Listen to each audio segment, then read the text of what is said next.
안녕하세요. 다원세무회계입니다. 오늘은 많은 사장님들이 헷갈려 하시는 주제, 바로 알바 월급을 3.3%로 줘도 되는지에 대해서 이야기해 보겠습니다. 현장에서 알바가 3.3%로 월급 받고 싶다고 하는데 그렇게 해도 되나요? 라는 질문을 정말 자주 받습니다. 겉으로 보면 세금 조금 떼고 주면 되는 간단한 문제 같지만 이 안에는 세법, 근로기준법, 그리고 나중에 생길 수 있는 큰 리스크까지 숨어 있습니다.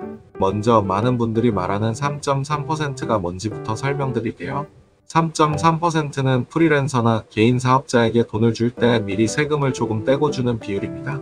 3%는 소득세, 0.3%는 지방소득세예요. 예를 들어 100만 원을 벌었다면 3만 3천 원을 떼고 96만 7천 원을 받게 되는 거죠.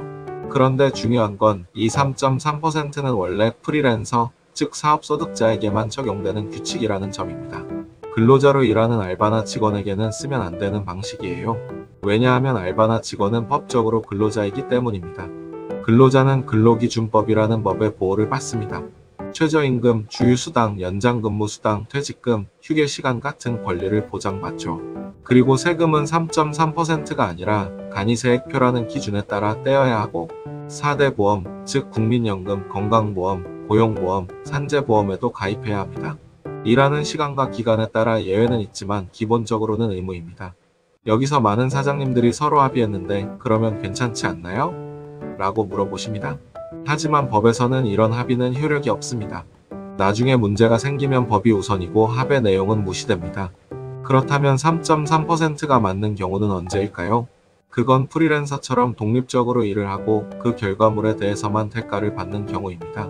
예를 들어 로고 디자인을 건당 만들어서 주는 디자이너, 하루 강연하고 강연료를 받는 강사, 원고를 써서 원고료를 받는 작가처럼요.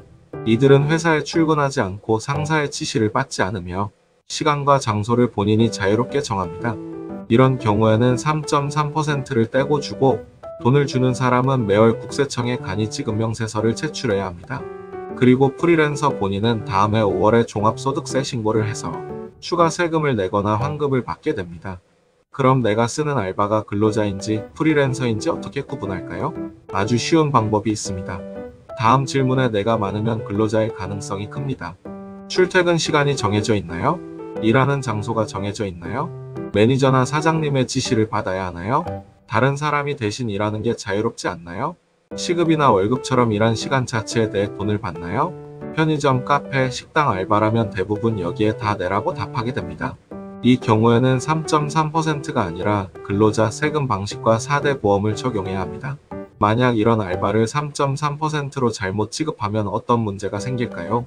세무적으로는 원천징수 불이행 가산세라는 벌금을 내야 하고 세금 납부 지연에 대한 가산세까지 추가됩니다. 노동법적으로는 그동안 주지 않았던 주휴수당, 연장근무수당, 퇴직금 등을 소급해서 줘야 하고 미가입한 4대 보험료도 한꺼번에 부담해야 할 수 있습니다. 결국 처음에는 간단하고 편해 보여도 나중에 훨씬 큰 돈이 나갈 수 있다는 얘기입니다. 여기서 이해를 돕기 위해 예시를 들어볼게요. 편의점에서 저녁 5시간씩 매니저 지시를 받으며 시급을 받는 알바, 이건 근로소득입니다. 브랜드 로고 디자인을 건별로 맡아서 시간과 장소를 자유롭게 작업하는 디자이너, 이건 사업소득, 즉 3.3%에 해당합니다. 대학 축제에서 하루 강연만 하고 강연료를 받는 경우 이런 건 기타 소득으로 분류돼서 원천징수율도 다릅니다. 그래서 사업주와 근로자 모두 일을 시작하기 전에 꼭 해야 할 것이 있습니다. 첫째, 근로계약서나 용역계약서를 반드시 작성해야 합니다. 둘째, 실제 근무 형태에 맞는 세금 방식을 정해야 합니다. 셋째, 근로자는 4대 보험 가입 여부를 확인해야 합니다. 넷째, 프리랜서라면 매월 간이지급명세서를 제출해야 합니다. 정리하자면 알바는 대부분 근로자이기 때문에 3.3%가 아니라 근로소득세 방식과 4대 보험을 적용해야 하고 진짜 프리랜서는 3.3% 원천징수와 함께 명세서 제출, 종합소득세 신고까지 해야 합니다. 그리고 무엇보다 중요한 건 계약서 이름이 아니라 실제 일하는 방식이 기준이라는 점입니다. 오늘 내용을 들으셨다면 단순히 편리함 때문에 3.3%를 적용하는 건 얼마나 위험한지 아셨을 겁니다. 처음부터 법과 규정을 지키는 게 나중에 더 안전하고 오히려 비용을 절약하는 길입니다. 혹시 지금도 헷갈리신다면 실제 근로자성 여부를 판단하는 체크리스트나 표준, 계약서를 미리 준비해 두시는 걸 추천드립니다.